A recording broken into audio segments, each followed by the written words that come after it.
When it's time to replace your wiper blades, an authorized dealer can provide you with the right set for your vehicle, and you can install them yourself in just a few minutes.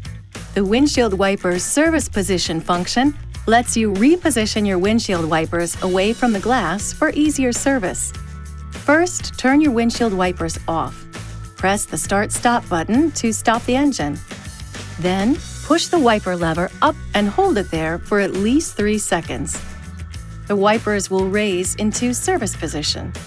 To remove a windshield wiper blade, press the release button on the blade and lift it up to remove it from the arm. Position the replacement wiper blade above the arm and insert it into the housing until it snaps into place. Now, just lower the wiper blade onto the glass and repeat the process for the other side. To deactivate the function, cycle the ignition on. Issue a command with the wiper lever or drive at speeds above 3 miles per hour or 5 kilometers per hour. To replace the rear wiper blade, lift the pivot cap on the rear arm and then raise the arm off the glass.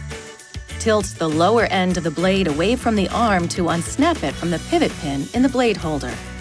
Install the replacement wiper blade's pivot pin into the blade holder and press the blade until it snaps into place. Finally, lower the wiper blade onto the glass and snap the pivot cap closed. This video is not intended to take the place of your owner's manual. For complete details and other important safety information, please see your owner's information.